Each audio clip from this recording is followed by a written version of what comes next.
Oh.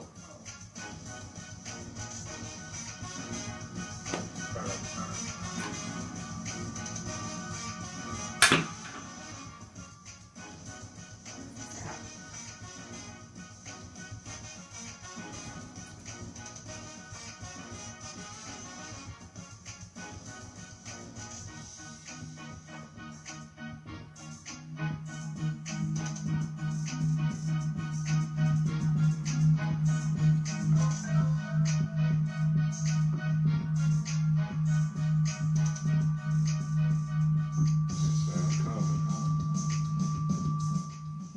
The mic off there.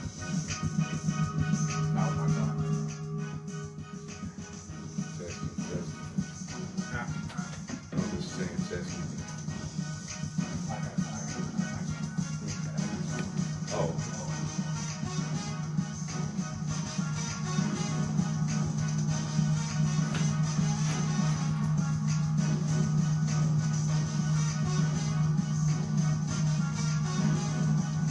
Something's echoing in the background. Something's echoing in the background.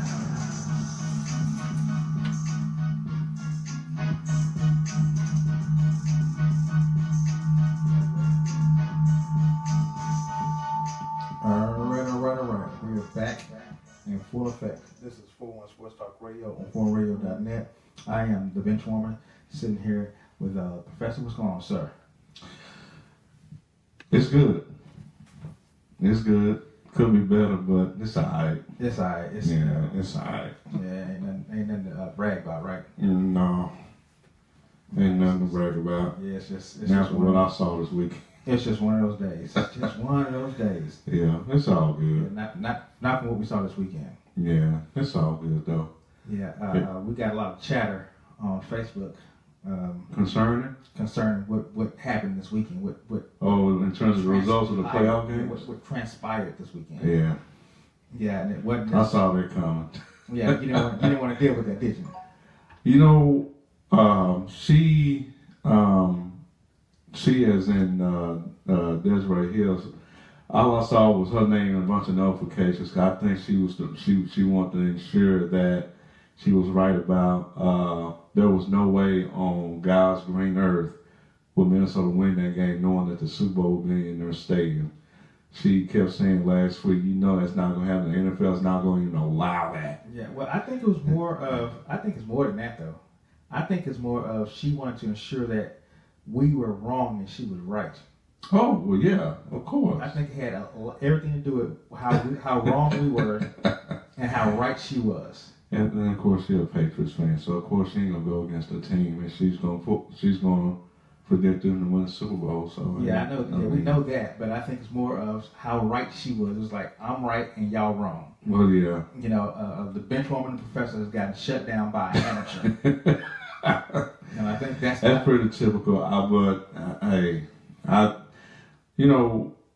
I had some people that, because I said 4 weeks ago, I've had, I had this concern that the Eagles was going to go to the Super Bowl, and a lot of people saying, Lewis, don't even worry about that. Well, they are there now. Yeah. And yeah, not to say that they'll win, but just the fact that they are there, it's, oh my God, it's a nasty taste in my mouth right now. Well, I've spoken with Michael Irvin is predicting. Yeah, I heard about that. Wins the Super Bowl with mixed emotions. Mm-hmm. I think I talked with Russell Merlin actually today, mm-hmm. and he has mixed emotions about this thing too. Why is it mixed emotions? Because number one, he's from Cowboy country. Who is he? Russell Merlin. Right. Played with the Cowboys, drafted by the Cowboys. So the Cowboys were built to hate the Eagles. Right. So now we got to pick between the Eagles and the Patriots, right? And we're tired of the Patriots being in the Super Bowl, being there. Well, somebody got to stop Somebody's got to stop them. Yeah, somebody on the AFC got to stop them. Right. Now, I want to ask this question: had they been in the NFC, would they be as dominant as they are in the AFC? I don't think so. They'll still be dominant, but I don't think they would have been as dominant. I think the NFC has a lot more superior to them than the AFC, but I think the Patriots are far more superior in the AFC than any NFC team, any team from the NFC. I would say you will have, if you have the Patriots in the NFC, you will have Brady versus Rodgers quite a bit. Yeah. You have Brady versus Breeze quite a bit. Yeah. And to some measures, I don't think the Patriots will come out victorious in the NFC just as much as in the AFC. I think the NFC has better quarterbacks than the AFC, even though Brady is, by most standards, the best in the NFL right now. So, to answer your question, I don't think they would have been as dominant as they are in the AFC right now. So there would be some drop off. They wouldn't go to like 8, 9 Super Bowls in a row.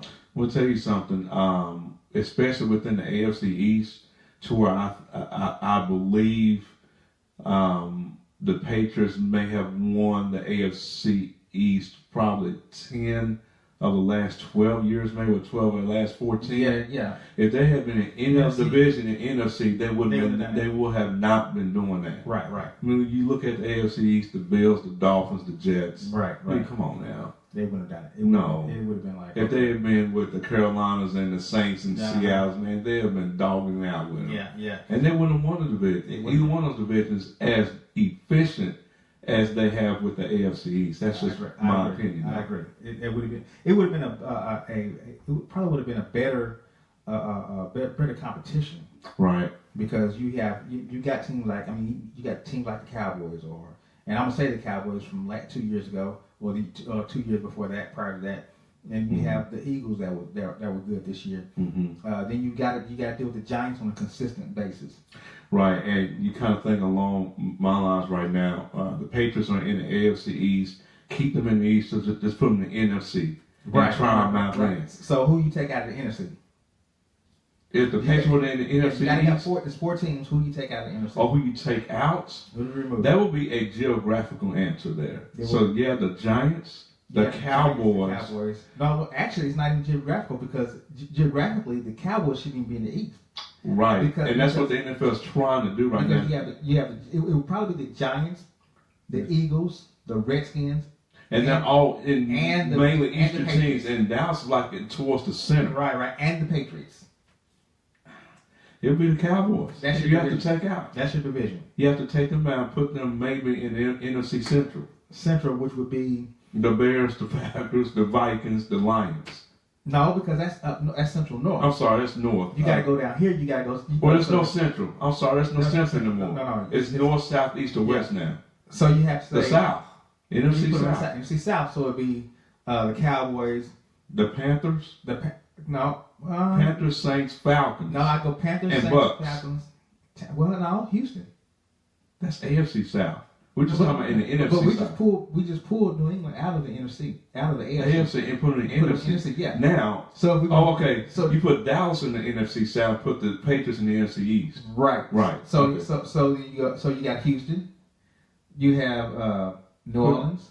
You talking about the South? And you have Atlanta and Dallas. Oof. So you putting the Texans out of AFC too? Yeah, they did that with Seattle. Well, yeah. Seattle used to be in the AFC. Yeah, I think they want one Texas team per conference. I don't think that's going to ever happen. No, it won't happen. So let's say you take out. Yeah, you're right. They won't. They ain't gonna have 2 Texas teams in the same conference. Let's see. Do they have the Rams and San Francisco in the same conference? In the same state. The Rams and San Francisco. Yeah, you're right. So yeah, I see your point. If you want to go there, you want to go. I would like that for Dallas and Houston to face off each other twice a year. That'd be really good. You want to go the Raiders? You want to go San Francisco. Now, what the Rams? The West? Yeah, the West. San Francisco, the Rams.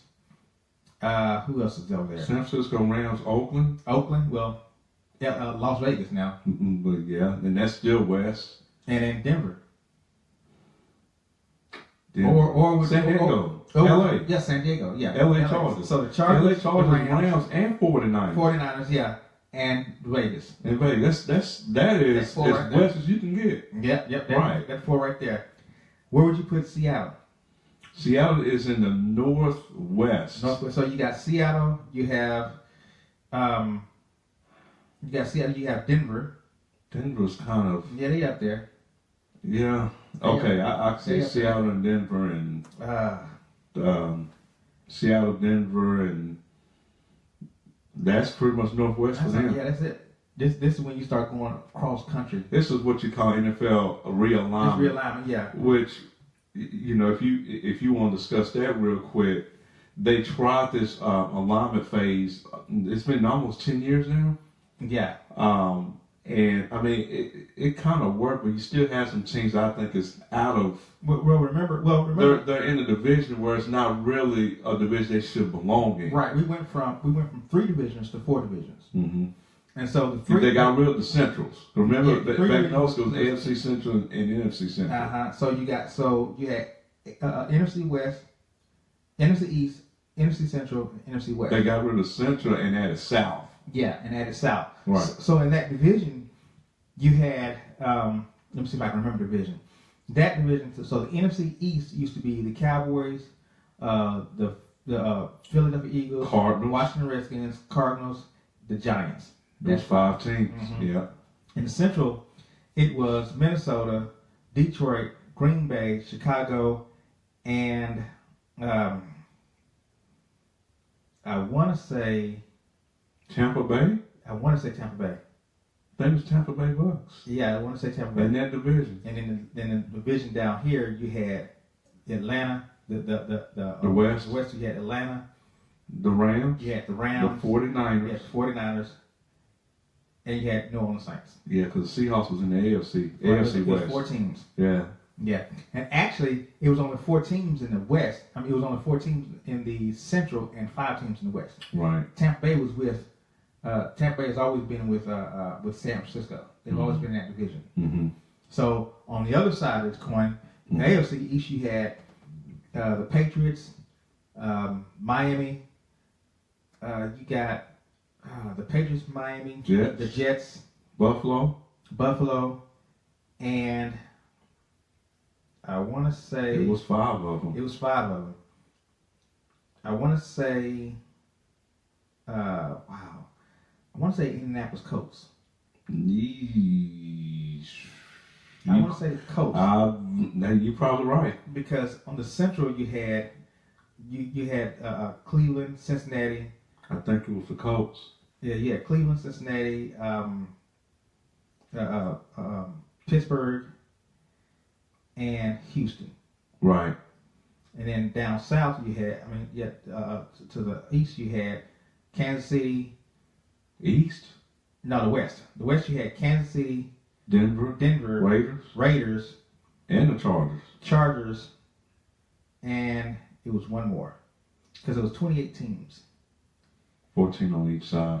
Yeah, You probably have to look at the way that it's constructed now. It'll come to memory. yeah. You have to look at it, but Yeah, but it's been an actual realignment. Seattle switched conferences. They went Seattle, to that's who it was. It was Seattle. Okay. Yeah. Seattle was yeah. Seattle. Okay. Yeah. I knew I was gonna figure it out.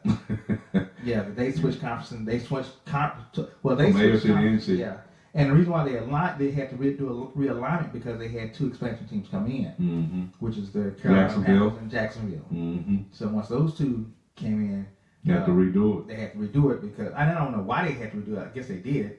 They really didn't have to redo it because you could have added a team on each one. You could have given Jacksonville, because there was only 4 teams in the AFC Central. Mm-hmm.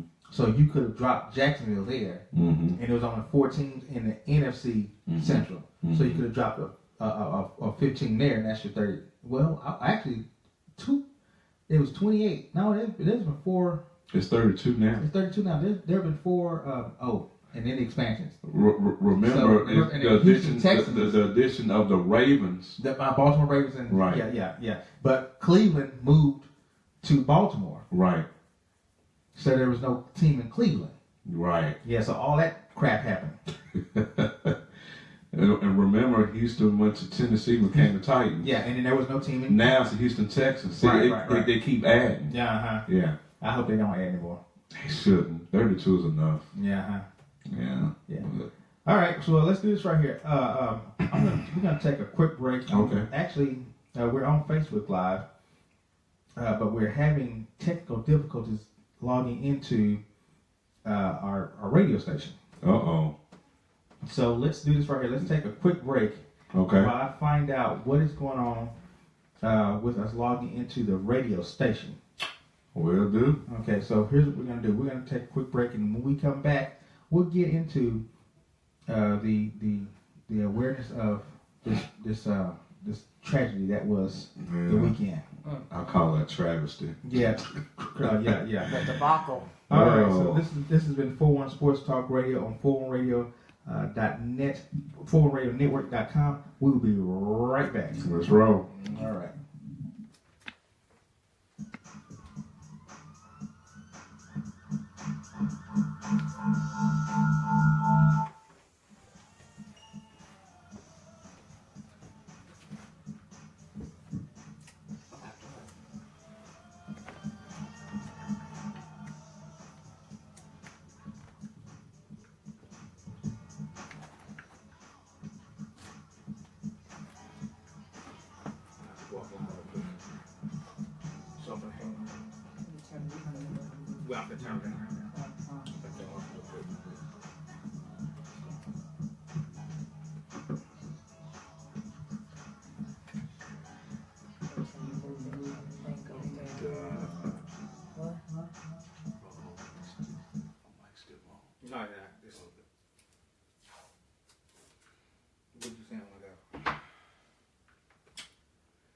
After spending time as Dak Prescott's backup and on the practice squad, the Cowboys have agreed to hire Kellen Moore as the team's quarterback Oh coach. my God. You gotta be kidding me. You got to be kidding So me. that's who replaces Wade Wilson? Are you kidding me? Someone that is backing up Who Prescott made that decision? to be coaching him? Mm. Stephen Jones is being too cheap. He's being cheap. Who would you get as Made that decision. as a quarterback coach? An experienced veteran. Somebody. If Wade Wilson didn't want to bring in someone that's just as knowledgeable about the. No, I can't. I'm This trying. is crazy. I'm trying to get this back up and running again. I'm gonna exit the whole thing and then reload it again. Yeah. It is crazy.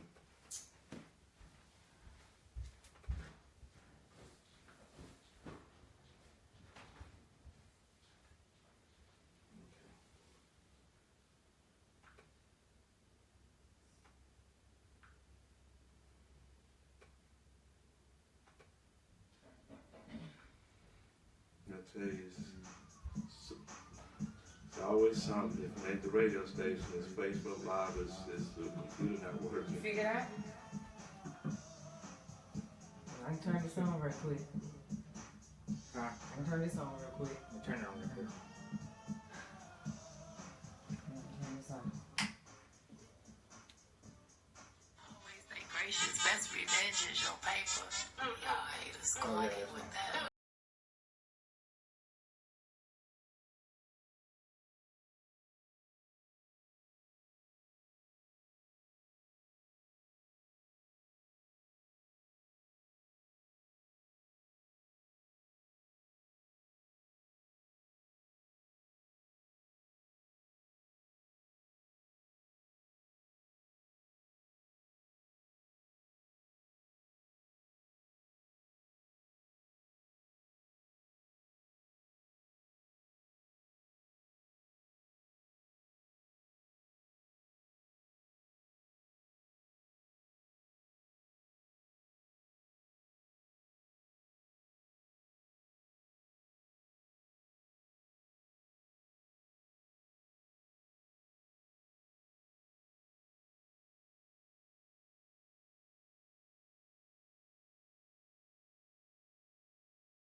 All right.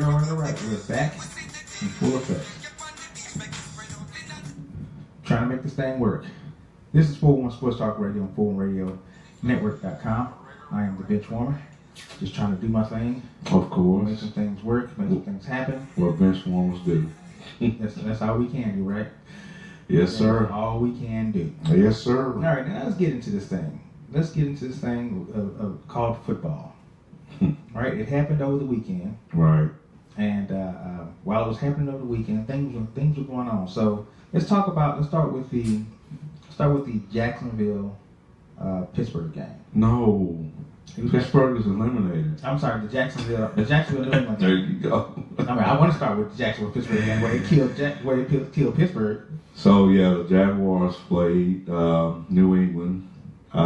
They went in there with absolute supreme confidence. Yes. Especially one of Jalen Ramsey, who predicted That they would win. the Jaguars beating the Pats Yes. to advance to the Super Bowl. Yes, that was a prediction, and it just didn't come through. Right. I think the final score was 24-20. 420, yeah. Just plain and simple, Jacksonville dominated the game for the most part, except for key parts in the game that allowed one Tom Brady to do what he do, as he's always done in the playoffs for the last 15 plus years. Well, number one is when you give Brady, first of all, when you don't take advantage of some key moments in the first half. You're right. You don't take advantage of key moments in the first half. You just allow Tom Brady to do his thing. I'm going to tell you right now, for me, the most key moment in that game that I thought turned the game around was when Patriots running back Deion Lewis got the ball basically stolen from him by Miles Jack. Right. And when the ref determined that was a fumble and a turnover. That was down. That was a turnover, though. Right. For one, the ref should never blew the whistle because Miles Jack was on his way to the end zone when he took the ball, but they called the play dead. Was a turnover. Well, they called it dead because I think Lewis's leg, his foot, while Miles Jack was on the ground, his foot had touched Miles Jack. Okay. While he had possession of the ball, his foot touched Miles Jack while he was on the ground. So when Jacksonville got that ball back off that turnover, You score. they didn't do nothing. You're supposed to score.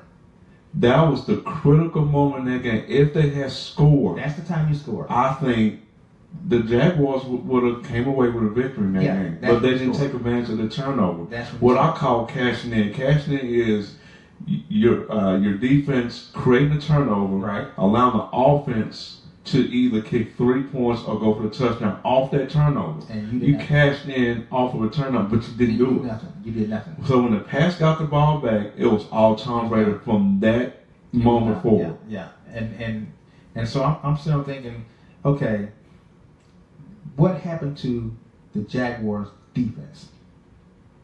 What happened? I mean, what Saxonville was sacked in the second half.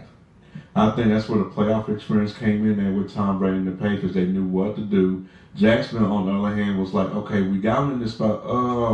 What's next? Could you think? Do you think What's next? they got full of themselves? What's that? Do you think they got full of themselves? Yeah. A little bit too overconfident. Yeah. They figured, okay, we got this, and you don't have, and then Blake Bortles start going. Now he down. played a good game. He did his job. He was not the reason why the Jags lost. Let's put it out there right now. As much as people have trashed this man all season, he played one solid game. Didn't turn the ball over. He threw a touchdown pass, threw for over 260. He drove the bus. He played okay. The problem is that's all he did was drive the bus. He He didn't do anything. For me, he didn't do anything to push that team back because they were doing a lot of 3 and outs. Mm-hmm. They were doing a lot of 3 and outs when they first got the ball in the beginning of the game. Mm-hmm. They were doing play actions. I mean, Blake Bortles looked like he couldn't do no wrong. In the first half, he looked like he was hitting receivers. He was going downfield. Receivers are getting open. He was throwing passes. I mean, he was doing everything. In the second half, he just couldn't hit no more. He couldn't hit anybody. I think what also hurt the Jags is they became too conservative. Yeah. When you play in a championship caliber You don't team play like that, you do not play conservative ball with them. You play all out. One example of that is prior to halftime when Jacksonville got the ball back with less than 50 seconds left, they knelt twice with 2 or 3 timeouts. And that time, 55 seconds left, you go for it. Right. And they didn't do it. I'd go for it. I'm not going to sit here and you hear the announcer saying, well, yeah, he's just going to sit on it and don't give them. But you sent the Patriots a message Right. that you starting to act afraid of what they may do next. Right. He said You stick it to him. Yeah, you stick it to him, and you were sticking it to him then. Right. You had their backs up against the wall, and then Patriots just came out and Brady came. I mean, Patriots, they are okay defense this year. They're not great this year. And they didn't even. For me, the Patriots. I don't know if they did. I don't know if they just looked so dominating that you just knew, okay, this is it. Only thing I knew was this: if you get Tom Brady first is 20-10 at the half. Mm-hmm. The moment Tom Brady scores that touchdown. Well, it's 20-10 after the third quarter. After the third quarter, yeah. So the moment he throws that touchdown, it's over. Yeah, it was fourth quarter. He scored like 8:46 in the fourth quarter. Right. Once he throws that touchdown and it becomes 27, becomes 17-20. I just knew, okay, well, never mind. Here it comes. Never mind. Yeah. You give him a crack, he gonna spread that crack and widen it to a mile long hole. And Jacksonville just kind of backed up. Okay, here we go. They became relaxed. Yeah. They started being conservative. It was almost like they were playing not to lose, not to play to win. They didn't play to win the game. They played not to lose the game. I can understand the fear of turnover, but you can't send a signal to a championship caliber team to let them know, okay, they're backing on. They're like they're afraid of what we're gonna do next. Right. You keep sticking to it. If you turn the ball over, okay, that's just football life. And the bad part about it is New England loses their best receiver. And Rob Gronkowski, got hit in the head. Yeah, Gronk is gone for the rest of the game. By Barry Church. Yeah. Gronk is gone for the rest of the game. So Brandon Cook stepped up. Daniel Amendola stepped up. Yeah. That's what you call a football team. That's somebody. Have players to step up. That's that next man up theory. Yep. That's what happens. Theory. That's what happens. So New England punches their ticket to the Super Bowl. To Super Bowl 52. This will be their 10th Super Bowl. As a franchise, they're ninth in the Brady Belichick era. They're eighth. They're eighth in the Belichick. Yeah. So can you tell me the other 2 Super Bowls that they went to that were not in the Belichick era? One was Chicago 46, New England 10. The Pack, Steve Grogan at quarterback. That just got trashed in that game. Craig James. And Craig James, right? Yeah. You had that's the Refrigerator Perry touchdown game. Yeah, you had Carmichael. No, Cunningham. Sam Bam Cunningham was in that game. Right. Now, you know who Sam Bam Cunningham is? I heard of him. He is, I believe he's Randall Cunningham's older brother. Right. Yeah, so he was right. Yeah, that was a game up to And so the other game, of course, was when it was Drew Bledsoe versus Brett Favre. That was Bill Parcells. Yeah, Parcells. Yeah. Taking the Patriots Super Bowl, which they lost to Favre and the Packers in that game. Right. That was the other Super Bowl. At that point, the Patriots were 0-2 in terms of Super Bowl. Right. So they lost to the Packers. And I forgot what year that was. That was in the early 90s. 91? No, that was late 90s. Oh, no. No, late 90s. That was late 90s. It was after the Cowboys. Yeah, way after the Cowboys. That was like 96, 97? No, that was like 98, 99. 99? Okay. And then the Chicago, New England, was 85, 86? 85, yeah. Yeah. That's and then here comes Belichick. And Belichick came right after that. Speaking of him, this will be his 11th Super Bowl as a coach. Yeah, because he went to one with the Giants. The Giants, yeah. Yep, the Giants, I think, twice? No, he was on the last Giants one. The last Giants. With Parcells. So he wasn't with the one where Sims was almost perfect against Elway? I don't think he was on that one. Okay.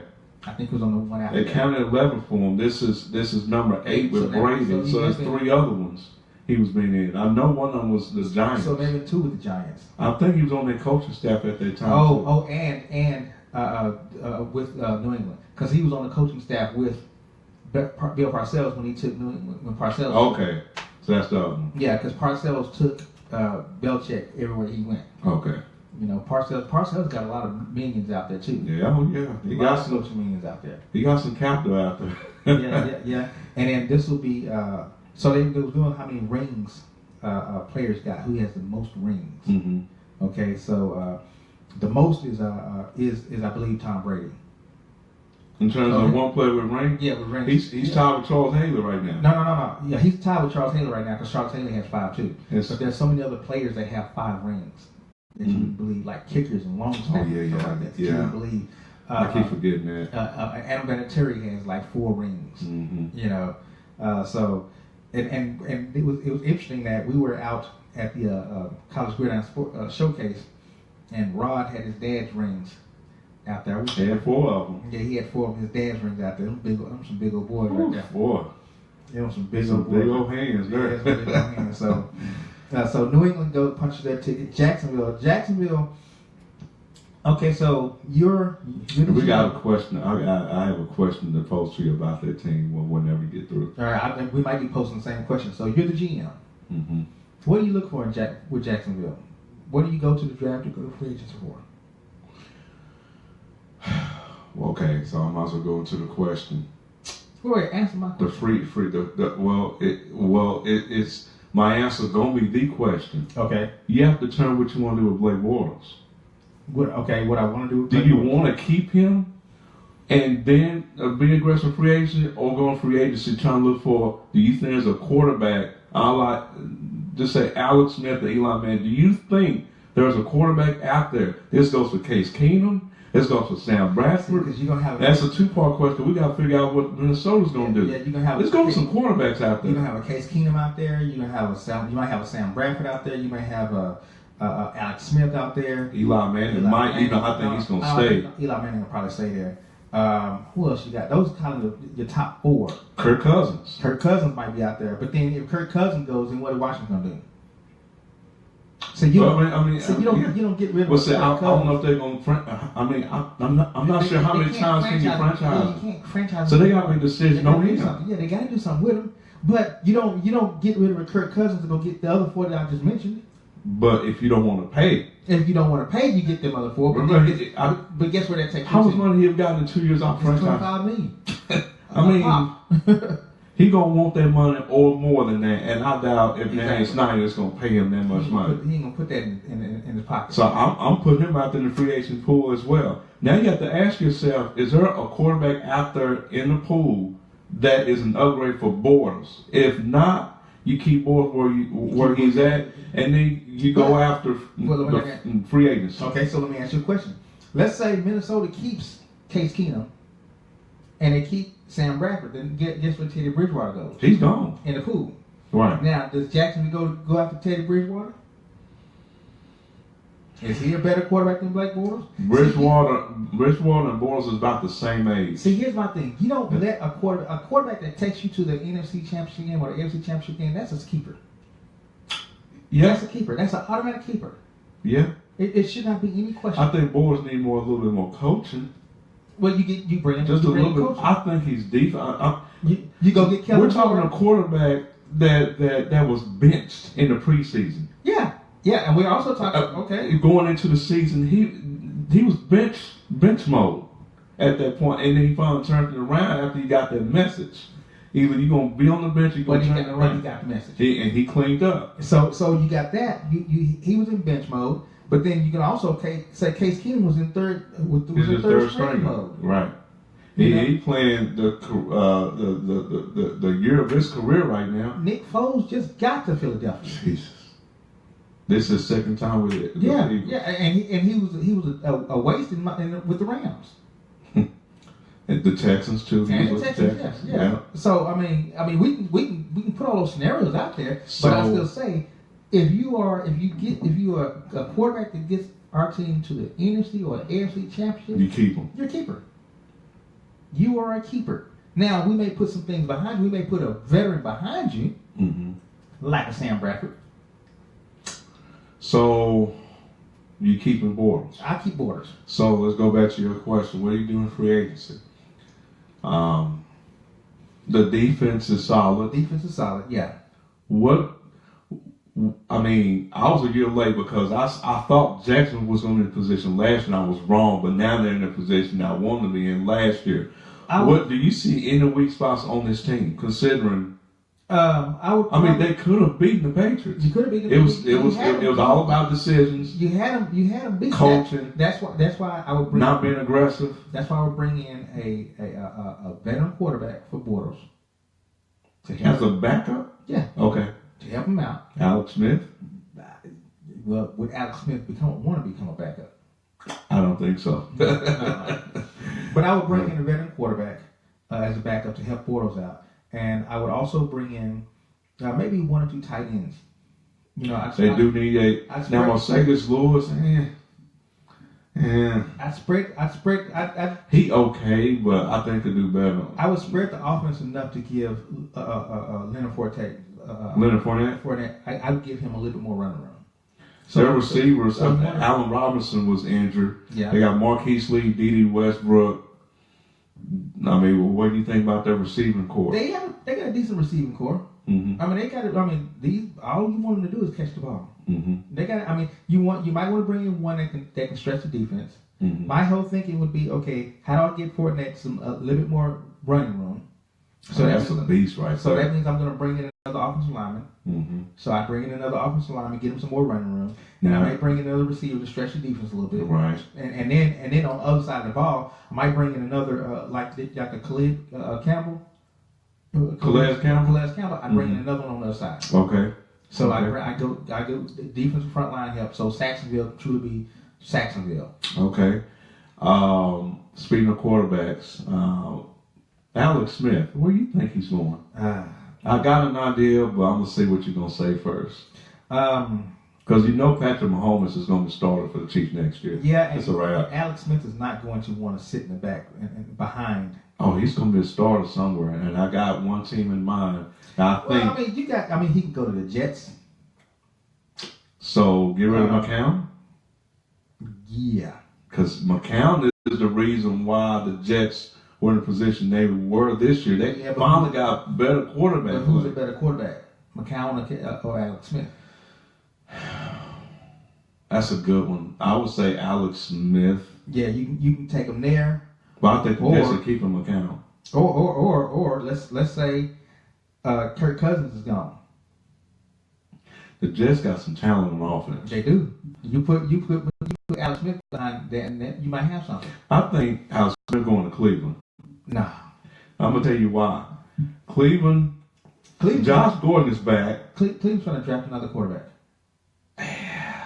They did that with Deshaun Cousins, and that was a bust. Yeah, Cleveland's going to draft another quarterback. I think they want a veteran back there this time. Well, now you could be right because Todd Haley, who coached, he's now in Cleveland. Yeah, he's in Cleveland as their head coach, right? As their offense coordinator, right? You know, so you could be on something there. Alex Smith going to Cleveland, throwing the ball to Corey Coleman and Josh Gordon. Yeah. I mean, the minute Gordon got on the field, man, the ball was going straight. Yeah, but the problem is that they got decent running backs. I mean, Cleveland, Isaiah Crowell and Cleveland got Duke Johnson Jr. I think Cleveland's problem is not necessarily the talent on the field. I think it's the front office. I think that's why. That's why I said Todd Haley as an OC. That's a good start. Yes, it's a consistent. That's a good start. Yeah, that's a good start. Yeah, but now you need a quarterback. You need a quarterback. Yeah, or you take the quarterback that you got and you mature on. But you got to find a way. They have won 2 games in the last 3 years. In the last 3 years. Yes, 3 years. They were 0-something this year. They were 1-15 last year with Robert Griffin III. And it was 2 and 14 the previous year. Yeah, right. Yeah, right. The last 3 years you only win 3 games. There's a problem there. So wow. That's why I don't think Alex Smith wants to go there either. You don't want to end your career in a sorry team. You just don't. Okay. You just don't. He might just mix that right there. You just don't want to end your career with a sorry team. So you got Alex Smith. Do you think Case Keenum stays with the Vikings? That's a good question too. And my theory Mm-hmm. You take your team to the NFC or the AFC Championship game, you keep your job. There's no reason why you don't keep your job. Now the question is, do you let Sam Bradford go, or do you let because all three of them are up for contracts? All three of them are free agents now. Yeah, all of three of them up. Yeah, Right. So what do you do? Do you? I keep. I Case think Keenum. Bradford's staying. I keep Case Keenum and I keep Teddy Bridgewater. Bradford got some years on. There is no way you keeping them two. Bradford got some years. Yeah, because they gonna Bradford still thinks he's a starter in this league, and he has shown flashes when he was a starter for the Vikings to begin this year with. Yeah, he was. And until got hurt. I mean, he was just lights out. Then he got injured. And then he got injured. And that's the case of his career. He gets injured a lot. Right. That's why I think he's a casualty. Mm-hmm. I think he'll be a casualty, and you let Keenum and Bridgewater fight it out. Okay. Now the Jets. So you don't think they'll keep Josh McCown? He'll be 39, I think, next year. Yeah, I know he long in the tooth too, isn't he? And the Jets were a tough team with him at quarterback this year, surprisingly. I think the Jets gonna go back and get Travis Frederick. I mean, what? Fitzgerald. Who's the quarterback that goes on? Don't forget your comments. There's some people speaking, I think. Oh, okay, yeah. What's going on, Erica? How you doing?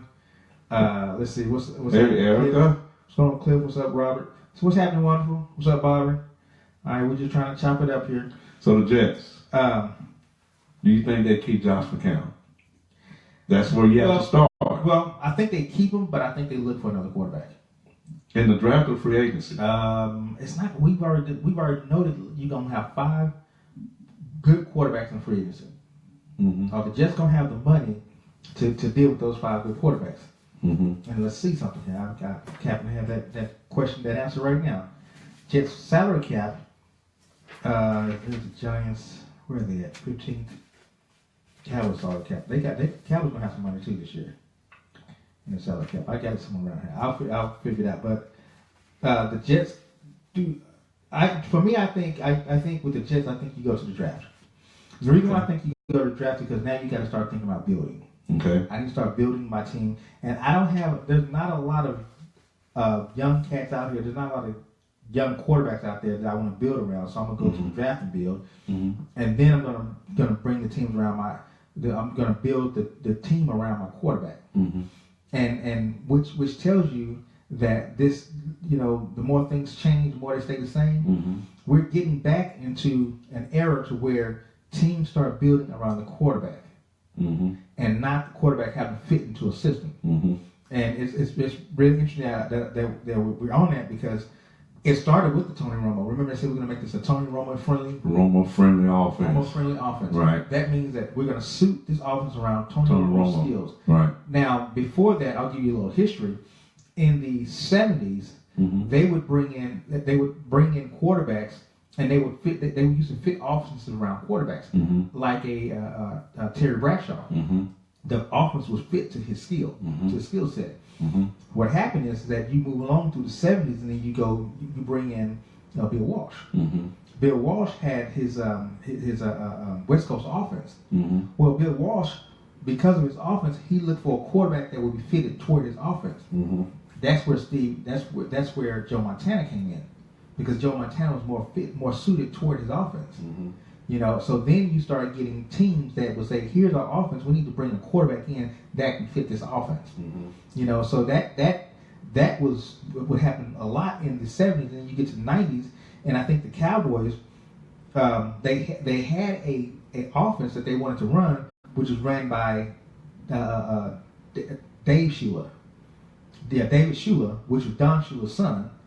He ran the offense and just killed Troy Aikman, but his offense was more suited for Steve Walsh, and so they figured Steve Walsh could run the offense better than Troy Aikman. Right. But then Dave Shula got fired. Norv Turner comes in. Norv Turner says, "Okay, this is who this quarterback is." Norv Turner was coming from the Zampese era. He came from not Eric Coryell. So he has Eric Coryell in his mind. He's got this quarterback, this big quarterback who's a timing quarterback. So now we're going to do a timing offense. But up until that point, most offenses were you drop in a quarterback and that quarterback should be able to go. That's why San Francisco could bring in a Joe Montana, drop off with Joe Montana. Bring in Steve Young, drop off with Steve Young. Bring in Sonny Bono, drop off with Sonny Bono. Bring in Garcia. Who's that? Golly. Who? Garcia. Jeff Garcia. Uh-huh. And the offense continues to run because it was suited for. They brought players that suited for the offense. Now you hear the Cowboys saying, "Okay, we had a Romo friendly offense. Now we need to create a Dak friendly offense." Because we was running it. Dak was running a Romo friendly offense. Now we need to create a Dak friendly offense. Mm-hmm. Now you go to we go to the Jets. The Jets is going to find a quarterback, I believe, that they can build an offense around. Okay. You know, around his skill set. You know, that's why Kirk Cousins has been a in and out type player. Because number one, we don't want to pay him the money, and are we going to change up our offense that he can't even fit into the offense? Mm-hmm. You know, that's why you can get quarterbacks that can fit in one offense and can't fit in the other offense. Mm-hmm. Which I think Washington should have kept RG3 because he was best suited for the offense, but he just got hurt too much, Mm-hmm. and they didn't put a lot of people around him.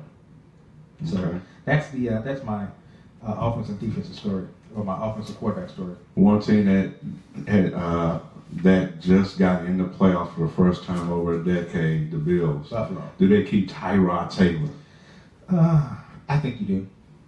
I think you can build. I think you can build around Tyrod. Plus, you don't want to be one of those teams that start throwing people in and out, in and out, in and out. You want some stability. Mm-hmm. You got to have stability, and that's the only way you're gonna have stability is you got to keep the same players there. Mm-hmm. You know, and Tyrod Taylor is not just he's not a terrible quarterback at all. I mean, he's an average at best quarterback, but he can get better.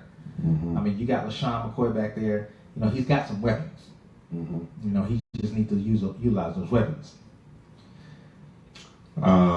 Then what I got here, NFC West, Arizona needs a quarterback. Carson Palmer's retired. I don't think you want to roll with Drew Stanton. No, you don't. So that's one team that might be in the market for a quarterback in free agency. They got a brand new head coach. Yeah, they got a brand new coach now. That could be an Alex Smith spot. I mean, you got David Johnson, who is a beast when he's healthy. When he's healthy. Still got Fish there, who I don't think will retire. No. He's coming back. I mean, you got two Pro Bowl players. Yeah. But you need a You quarterback. need a quarterback, and you brought in a coach, so now you let the coaches deal with that. So that might be where you put an Alex Smith. Okay. You know, Eli Manning is not going anywhere. You don't think so? I don't think he's going anywhere. Okay. So and then you got those three quarterbacks in Minnesota. You got to figure out which one is going to be the odd man out. And then I should have left the AFC East. Jay Cutler. Ryan Tannehill's coming back next year from his ACL knee injury. What do you do there? You go get you a veteran backup. Well, I mean, you can keep Cutler as a backup. Tannehill's coming back. Tannehill's coming back. I keep Tannehill. You can keep Cutler as a backup, Mm-hmm. but keep him as a backup. But then the question If he accepts yeah, that. accept it. And then the question is how well will Tannehill, you know, how will he respond? Miami needs a lot of other help, a whole bunch of help. Mm-hmm. Miami might want to think about getting one of those quarterbacks too. Okay. Do you trust Andrew Luck? No, He's coming back next year, but we don't know. injury prone. The last 2 years have been a wash. Yeah, With his injury shoulder. prone. Yeah, injury prone. I don't trust him. So do you look for a quarterback? Knowing that Andrew Luck is only 26 years old. If I'm New England, yes. I mean, I'm sorry. If I'm Indianapolis. yes. Wow. Yeah, I look for a quarterback. There's gonna be a bunch of vacancies out there. Okay. Yeah, it's gonna be a bunch of quarterback vacancies out there. But you don't have a lot of quarterbacks to go around either. Mm-hmm. You know, Okay. we can go division by division, and you got Green Bay is in good shape. The Saints. The Saints, they're in good shape. Drew Brees ain't going anywhere. That now. But they need to start looking at getting his And I replacement. mean, at some point you got to start looking because Yeah, but you don't go to the he draft. might become a cap casualty, and they may not want to keep him at a rate that he would like to get paid for. They'll keep Drew. Drew Brees is the real deal. They'll They have to think about that because without him, they're not going anywhere. They'll keep Drew. All they need to do is get them a backup. I mean, but then New Orleans, I think they need to shore up their defense a little bit more. You know, they improved dramatically this year. Oh yeah. I mean, their defense is better than it has been in years. Yeah. But you shore up your defense a little bit more. The way if you let Atlanta, what was it? Atlanta 15-10. Mm-hmm. You let that shut. I mean, you got shut down. Mm-hmm. And your running backs, did not even show up in the playoffs. Mm-hmm. I mean, they did not show up at all in the playoffs. And while they was monsters in the regular season, they did not show up in the playoffs. Mm-hmm. So you had those issues there. But you had your NFL conferences up because there's a team out there that I can't think of that need a quarterback. I'm surprised you don't even have it up. I'll pull it up. Shame on Vince Warren. Yeah. What conference you talking about? NFC. I can't never memorize my teams in each division. Some of them are not all of them. Tampa Bay is good. James Winston's not going anywhere. He's not going anywhere. He's just, but he need to clean it up though. Yeah. Because if he has another subpar year, Tampa Bay might be looking to go elsewhere. No. They gonna spend their dime on James Winston. You think so? Yeah. You think they trust him? Yeah, they gonna spend their money on James Winston. Standings. They gonna spend on James Winston. So I wouldn't worry about him going anywhere. Let's see something here. We talking about the conference. We talking about just pull up. Okay, AFC. Just start from the top. Start from the top. Oh, so there's 4 teams in the AFC. Four. East. Yeah, 4. So So Pittsburgh is good. Baltimore might need one. Do you think so? Because Flacco is getting long in the tooth also. Baltimore might need to start looking for a backup. They still gonna trust in Flacco though. They're gonna trust in Flacco, but they still need to look for a backup. Cincinnati needs to look for a backup too. You not trusting Dalton now all of a sudden? Redhead, no. Well, Marvin Lewis. Until them two right there, them two need to break up, get a divorce or the something. longest is he the longest tenured head coach with one team over Belichick? He's been there 15, going on 16 years now. Belichick has been there longer than that. Okay. Yeah, I think Belichick has been there since 2000. Okay. Yeah. Let's see. Jacksonville's good. Tennessee is good. Houston is Houston's so good. Yeah, Houston's good. Indianapolis good. Kansas City, they got Mahomes. Chargers, okay, they got Philip Rivers. Okay. No. Oakland ain't going nowhere. Denver might need one. Denver. Oh, that's the team. Denver struggling with who is no that? Brock Osweiler, no Trevor Simeon. No Paxton Lynch. Yeah. All three of them. All 3 of them are trash. Get them out. Yeah. They struggle. That team there. But They already have Emmanuel Sanders and Demaryius Thomas. They're set on offense. But here's the problem. They need a quarterback. Here's the issue, though. The longer Emmanuel Samuels and Sanders and Demaryius Thomas, the longer they stay there with nothing, the less effective they're going to be. True. The less effective they're going to be. And if they don't hurry up and give them somebody to get them the ball, they're gonna start getting frustrated. True. And then once they get frustrated, they're gonna want out. Man, they got 2 awesome receivers. Yeah. Well, but see, Demaryius Thomas, the problem with him is that he got the dropsies too. True. True. He fumble fingers. He'll give it up in a heartbeat. And while at one time we thought he was on the same. Same page as Dez Bryant. But him and Dez was on the same road together. And Julio and AJ Green. Well, no. Julio and AJ got off the road and went to a different road. Dez and Demaryius stayed on the same road. They walking down the same road together. Okay. Making the same amount of money and dropping the same amount of passes. So they on the same road, and they're not becoming more as dominant as you thought they would be. Okay. Let's see. Eagles are fine. Cowboys. No. You have a backup quarterback in the Super Bowl. If you're Nick Foles and you think you are starter prone, Nick Foles already said he knows that when he comes back, when the season starts, he already said when the season starts, I know I'm going to be back up. He's willing to stay in Philadelphia. He's already said. Okay. He said he's already said. Let's move on. That. Yeah. Dallas is fine. Washington, they're gonna have some issues because we gotta figure out what they're gonna do with Kirk Cousins. Right. And so that's gonna be the huge question in DC. You know, franchise for 2 years in a row. And if you get rid of Kirk Cousins, who are you gonna get? Colt McCoy.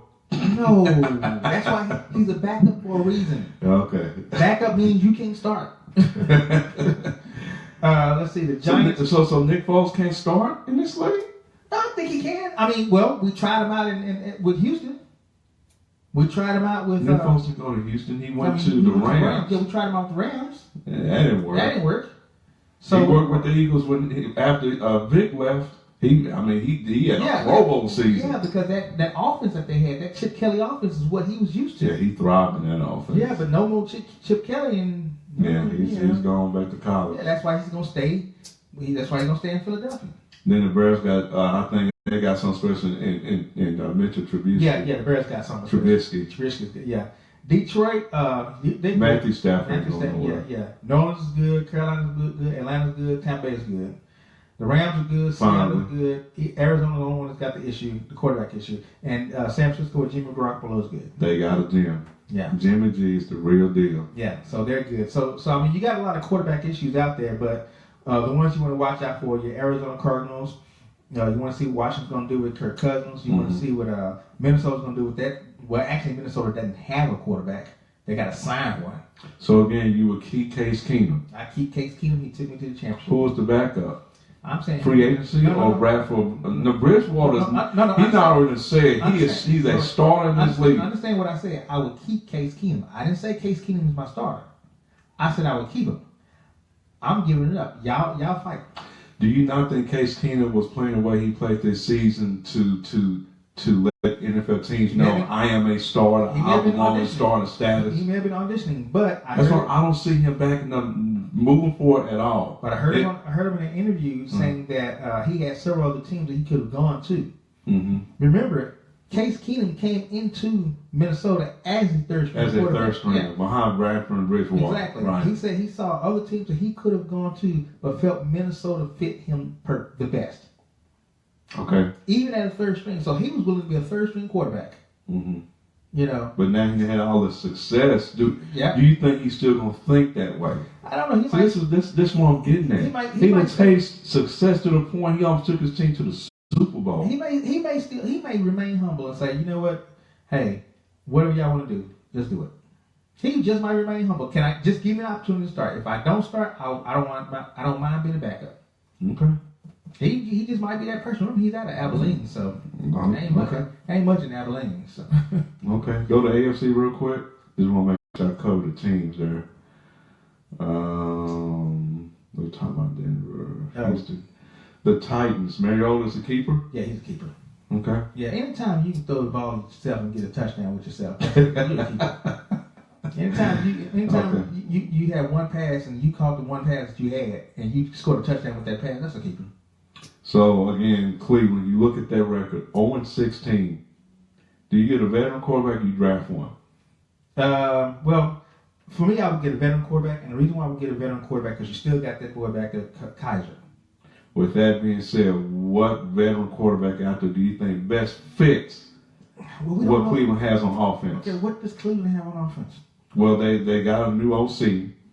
You have Josh Gordon, which I don't see hardly any defensive back could even stifle him right now. The dude's a beast. Is he drinking still? No, let's not go there. He's doing good so far. I'm just saying, the dude's a beast when he's on the field. It's hard to stop. The problem is, he didn't have a quarterback. The dude averaged almost 10 to 11 targets a game, and brother caught 3 or 4 passes. Two problems is that, number one, he don't have a quarterback getting to him. Number two is no offensive line to even help him. So with that being said, what quarterback do you think would be willing to go to Cleveland up on a new OC and has Josh Gordon as his go-to player? Okay, let's see who's out there. Kirk Cousins? Nah, he don't want to follow in RG3's footsteps. Kirk Cousins probably want to go to a winner. Yeah, all would want to go to a winner. Nobody see, Alex Smith. Nobody wants to come out and try to bring a team back up from the dead. McCown did that with the Jets. But Josh McCown ain't never started nowhere. He just trying to collect a check. He said, "Got to do. I'm gonna bring him." No, he ain't never done nothing. Have you ever been scared of Josh McCown? Exactly. No. Exactly. So he just wanted. I would have done it. I'm just trying to collect a check. Well, you have to answer the question. They need a quarterback. If they get a decent quarterback, they will not be throwing a goose. They gotta get a decent quarterback. What quarterback? I mean, what quarterback wants to end their career in death? Cleveland has a lot of money. Yeah, but they got plenty of money to spend. They're gonna throw money at somebody. What quarterback wants to come there on death row? Well, that's my question. They on death row. What quarterback wants to come on death row?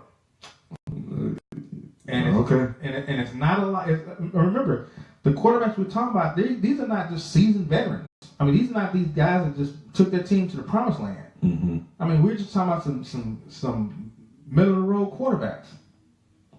Well, like I said, the Jets, they had Christian Hackenberg, they had Bryce Petty, then Josh McCown came in, a seasoned veteran who's been around the world 15 plus years, and in 1 year, What was the Jets record? the Jets I think were 7-9 or 8-8. Let's see, the Jets were 5-11. So they faltered in the end. Yeah, where'd you? They were winning. They were in a lot of ball games this year. I was gonna say they were Their winning. quarterback play was a lot better than it has been in I was previous gonna say they was years. winning. Where they 5-11? Well, That's like every quarter they win a game. they only won one game on the road. So most of the games they won were at home anyway. So Leave that alone. Yeah, I know. You was trying. You was trying. we're gonna see a lot of changes this offseason. Yeah. We just don't know where the shoe gonna fit. Yeah. Let's take this real quick break. All right. Yeah, and then we come back. We got to get into the other half of the games. All righty. All right. This has been 401 Sports Talk Radio on 401radio.net. We will be right back. Let's roll. All right. Yes. Oh, she was waiting on that break. Huh? Just waiting on a break. Y'all gonna do any entertainment? Yeah, we're gonna. Let's talk about the newsletter. Huh? Oh We're yeah. gonna talk about the newsletter. Well, That's like every quarter they win a game. that was one. Music, maestro, music. I'm trying to. So most of the games they won were at home anyway. So Oh, that's why. Leave that alone. now it's. This right here, I gotta do something different always. Here. See, now we're here.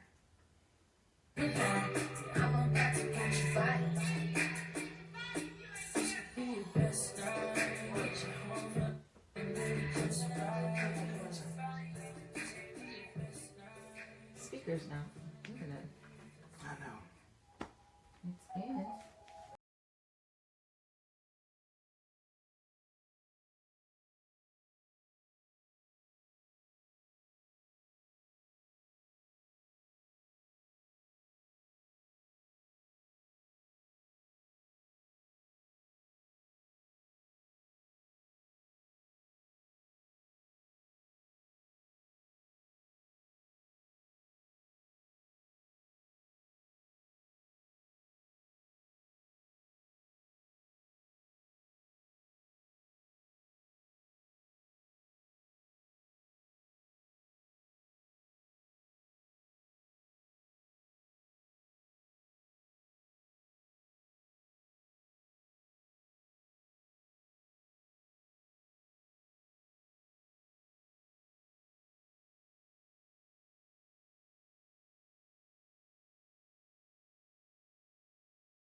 Sorry.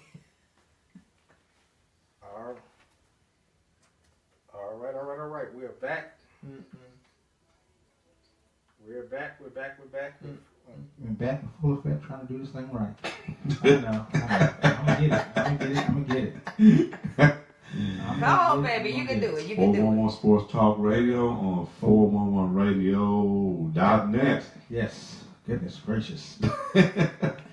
One day. Shell's like, thank you so much. One day. All right, so we're back. We've talked about the New England and who knew Jacksonville. New England and the Eagles. And no, Who the Super Bowl? We talked about New England and Jacksonville. Okay. Now we're gonna talk about the Eagles and So the Vikings. Okay. yeah. Now, Like night and day. yeah, it is two. What team scores 38 unanswered points? Man. Philadelphia. with a backup quarterback. Minnesota up 7-0. First possession of the game, and that was it. That's all. Nothing else. That's bad. Nothing else. Minnesota didn't even show up. They just did not show up at all. Nothing else. So let's go to Desiree Hill's theory, where she said last week, ain't no way that the league's going to allow Minnesota to win that game and host their own Super Bowl due to, I think she threw in money. Yeah. Money. Yeah. What do you think about her theory that coincides with what we just saw Sunday? I mean, it before she said it made sense. We just didn't think that Minnesota. We didn't think Philadelphia was that good. I mean, was that good to even not let that. We figured Minnesota was just gonna take over. I mean, it could have made it interesting. We figured Minnesota was just gonna do their thing. I don't believe in this, but when you think about Desiree Hill's theory, conspiracy, and you saw what happened Sunday, where's the smoking do you gun? think there was anything related to a fixed game? Where's the smoking gun? I'm just saying, but I mean, because she was right. Back. She said it's not gonna happen, and she was right. Back and to the left. She was totally right. Back and to the left. Okay, explain what that is, because everybody Back doesn't know that. And to the left. Well, explain what that is. That's the grassy knoll. That's the JFK when he The got John F. shot. He Kennedy went movie. back Oh. and to the left. That's that missing gun. You got them 7 bullets, the magic bullet theory. This is what this was right here. This is the magic bullet theory. Back and to the left. I mean, the Vikings didn't even make the game interesting. They didn't make it halfway interesting. It was That like was shocking to me. it was like. What, are they I mean, gonna show Minnesota up? had a top 2 defense, and you just gave possession after down. possession, gave a big yardage, chunk plays. You just laid down. I didn't understand. I'm like, this is not their Super Bowl. the Vikings was defense. That Hail Mary. That was their Super Bowl. Yeah. That Case Keenum and Stephon Diggs. That was the Super Bowl. The Hail Mary. And then after that, they figured they won the game. They don't have to play no more. I just show up and then we'll win. Because we're going back home. No, y'all going home and you can watch the Super Bowl from the house. Or you can buy a ticket, Minnesota, like everybody else, and get the Super Bowl. I'm sorry, but the Vikings are a better team than the Eagles. I just Back. don't see how the world. Left. I mean, the Eagles fans probably tell right now, you just a freaking hater right now. Yeah. I mean, I already But know they it's could've coming. made it Hell, the Eagles interesting. fans didn't know they was going to win. Right. Not when the game began. Man, and I'm not going to even talk about the foolery that went on after that victory in Philadelphia. Oh, It went from a dude trying to chase a train and get smashed Yeah. I saw with a brick wall to people taking empty beer bottles, putting some flammable in it, put paper and throw it into an abandoned building, and Yeah. Just And you starting riots in the street. And you won. Just think they'd have lost. I said, man, this is the foolish place to begin. What is up? Philadelphia at its best. What is up with the? That's why I don't like them. What is up with the German Shepherd head? Yeah. Oh, that now. What German was that? Shepherds are dogs. Y'all don't understand why they was doing that? Because every time the Eagles played a game, it was the underdog, and they are the underdog in the Super Bowl. So they're gonna have German Shepherd heads out there again too. When they played When they played, you're right. Every game they were when they played was it New Orleans? the Falcons, The Falcons. there was an underdog in that game at home. At home, yeah. There was an underdog And they against the understand Vikings this game at home. Yeah. They are now the underdog against the Patriots in Minnesota. Which this one right here is gonna come true.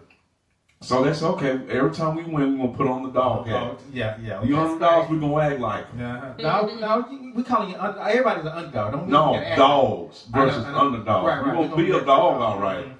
And they're winning. That's why they're doing it, because they have been an underdog throughout the entire playoffs. Yeah. As a number one Yeah, seed. number one seed, the underdog. And you know, I saw a stat that talked about number one seeds in each conference since 2010, I believe, or 2008. Every number one seed is made to the Super Bowl except the Cowboys. I saw that. As a matter of fact, The Cowboys were number one seed 2 years ago let's see. and did not make the playoffs. Do I have Isn't that something? Actually, I don't. But yeah, I saw that stat. I'm like, oh my goodness. I think within the last 10 years. 10 years, yeah. Every number one seed is made to the Super Bowl except the Cowboys. Except for the Cowboys. How embarrassing is that? That is very And embarrassing. And I'll tell you something that's also embarrassing. Cowboys have not been to the Super Bowl in 23 years. In those 23 years, the Eagles have been to the Super Bowl twice. Yeah. The Giants have been to the Super Bowl 3 times. I mean, the Eagles. Heck, the Patriots have been to the Super Bowl 8 times. Hey, Tyrone. You know. Oh my goodness. What's up, Tyrone? I mean, but this ain't Cowboy bashing day. No, it's not. This ain't Cowboy bashing day. We talking about The this Smeagol's. is a Minnesota bashing day. And I also pulled up Brady, Roethlisberger, and Peyton have represented the AFC in 14 of the last 15 Super Bowls. Wow. Dang. Wow. Brady, Brady, Roethlisberger, and Peyton Manning. 14 of the last 15 years. Wow. and you have two surefire Hall of Famers and one we don't know. Manning's gonna be a Hall of Fame. No, I'm talking about Peyton. I'm talking about Eli Manning. No, I'm talking about Peyton. Oh yeah, Peyton. Talking about That's a AFC. surefire. All three of them. Yeah, all three. Okay, 3. I'm thinking. Who was the Eli other Manning. one That that was in this mix? Brady. Brady's a Hall of Famer. No. Roethlisberger's a Hall of Famer. No, he said who's the fourth person? I said 14 out of 15 was Brady, Roethlisberger, and Manning. Oh, and the Then AFC? there was one quarterback. Joe Flacco. There you go. Get He's the only one in the Joe last Flacco. 15 years Wow. to represent the AFC as a quarterback other than Brady, Roethlisberger, and Manning. That shows you. 15 that's years. Does that show That's you the how Ravens. sorry the AFC is? Does that show you that there's no parity in the AFC? I think There's that, no that's the diversity. proof right there. When you drop a Brady and a Roethlisberger, then we might have a whole open AFC. Yeah. Because the NFC have had Rodgers, They've had had Russell Wilson, Eli Manning, Cam Newton, Nick Foles now, Cam Newton, Matt Ryan, yeah. Drew Brees. Drew Brees, yeah. I mean, so there you go. Variety. It's a Well, Yeah. we just talked about that. I think the NFC is far more superior than the Yeah, AFC, it's a even though the variety. AFC has the powerhouse. and AFC is losing all these damn. The NFC is losing all the dang Super Bowls. AFC is winning everything, but you only have a couple of teams in the AFC. That's amazing. But going back to Philly and the Vikings, I mean, What Philly is that scored 30 song? financial points, and this is with a backup quarterback. Right. Did you did you start the year thinking that Just imagine if they Nick had Carson Foles, Wentz yeah. to go all the way. Oh yeah. Well, I mean, they would have been underdogs. They probably been They would have still been the same place they already had to head they still been underdog, even No, with no, Carson I don't Wentz. think they would have been underdog. I think the only reason why they was underdog was because of Nick Foles. That's the only reason why You they think were. so? The only reason why they were underdogs because of Nick Foles. Mm. But there still would be, if they had Carson Wentz or Nick Foles, they'd still be in the same position they're in today, going to Super Bowl. But did you? And we always talk about this right here, and I think this gets lost in a whole bunch of stuff we talk about. We talk about how the Eagles lost a lot of their players, and they're still in the Super Bowl, right? Mm-hmm. I have no idea who New England lost because we don't know who's on New England's team. Gronkowski. You know, no, well, that's just one. I'm saying as far as a bunch of their star players, we don't know what stars are on New England's team because everybody just does stuff. Minnesota lost a lot of star players. Mm-hmm. You know, and they went to NFC Championship game, and we this year we say, well, how come the Cowboys can't do that? We forget that Dallas started last year with a third string quarterback, Mm-hmm. a 4th round rookie third string quarterback, Mm-hmm. and they got all the way to the playoffs. Playoffs, right? We forget that, don't we?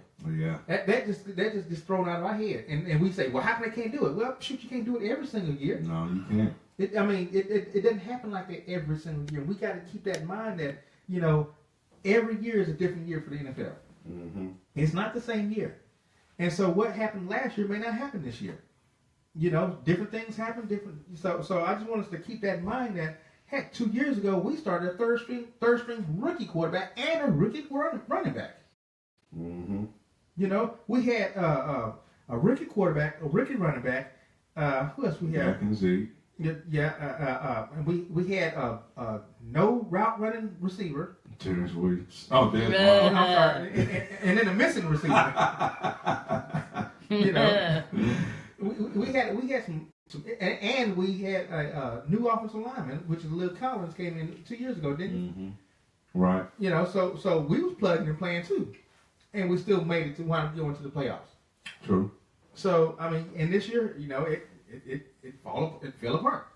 Well, Because what's to say that, and we don't talk about the teams that were in the playoffs last year that were not in the playoffs this year, because only one team this year was in the playoffs last year, and that was Atlanta. Atlanta. Yep. It's the only team that was in the playoffs this year that was in the playoffs last year. Yeah. We're not talking about the other teams. NFL parity. Shoot. We ain't said nothing about Green Bay, who loses Aaron Rodgers. Aaron Rodgers, and that's their season. Mm-hmm. We don't say anything about not Cam Newton, but who else was in the playoffs last year? Wilson. Yep, Seattle. Mm-hmm. They were in the playoffs last year. They went in the playoffs this year. Yeah, that's true. So we always focus on how sorry the Cowboys are, but what about them other teams that are right there with us? Mm-hmm. We wound up 9-7, and Well, that's what I say. That's my podium. my thing to touch on that is, I said to myself, the Philadelphia Eagles are going to the Super Bowl with Nick freaking Foles. And you have a situation to where you lost Carson Wentz, the team didn't fall apart. You lost Jason Peters, the team didn't fall apart. But you lose Zeke for 6 games, the team's starting to fall apart. Mm-hmm. Then I'm sorry, I'm going. Okay, we lost Zeke. Well, no. Either way, You lose Sean Lee either first. you lose Tyron Smith, Ezekiel Elliott, and Sean Lee, Well, and you your lost- team is falling apart. You lost both Tyron Smith and Ezekiel Elliott at the same time. My point is, to make a long story short, you should not have a drastic drop off when one of your star players But my point is this is right here. injured. But my point is this right here. But Philadelphia kept the train But going. my point is this right here. You cannot compare each team to each other. I There's no understand. way where you can do that. Well, see, And- I am, because this is where you draft for depth. Well, but here's the deal. Here's the deal. First you have to forget depth. First you got to draft for starters. Well, I mean, You got to come. You got to okay. the Cowboys are okay in the area, but when someone gets hurt, can someone play starter level? And that's why you draft to hope that, and hopefully these players step up. We always go with the how come they can't draft. I mean, and guess what? There's no team in the NFL that are perfect in drafting. No, whatsoever. no. And there are teams, a lot of these teams do have depth issues. I think it's a combination a lot of of- depth and coaching. Well, I think it's a combination of depth, coaching, and it's a combination of that player too. Mm-hmm. Does that player want to step up and be the player he can be? Mm-hmm. Because if you don't, then what you here for? Mm-hmm. So I'm saying this right. I hear what you're saying, but also I'm saying that it happens around the league all the time. Why are we not talking about Green Bay?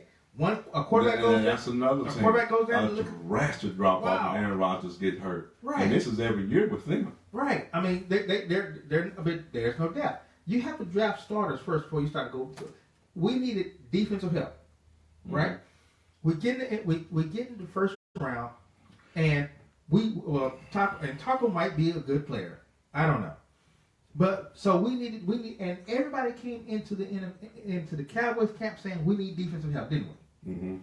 No one came and said we need to get a backup for Tyron Smith, did we? No. Nobody came and said we need to get a backup because Ron Leary is gone, so Lil Collins steps in. No one said we need to get backup offensive lineman, did we? Mm-hmm. Nobody. So we can't go back and say hindsight, how come we didn't get it? Because we wasn't thinking about it then. And in some instances, we had to definitely let them go because they wanted money. Well, they who? would get paid. Ron Leary is one of them.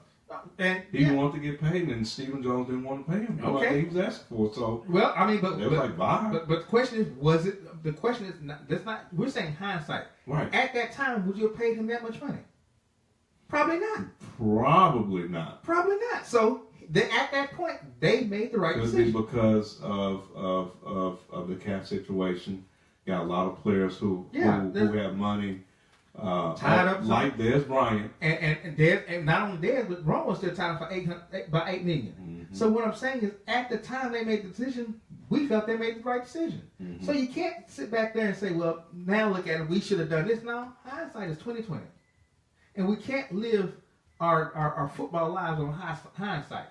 I understand, and I do understand that, and I do go back to what Herman Williams says the best. You play to win the game. You play to win the game. That means drafting people that you feel will step in the game. when your starters No. when your starters get hurt or they're not performing. Hold on. You say win. First of all, you draft a starter. Yeah, that's first and foremost. So if I agree with that. If I have drugs, okay, I just let my whole backfield go. My whole defense backfield is pretty much gone. Defensive backfield. Yeah, it's pretty much gone. Mm-hmm. No Barry Church.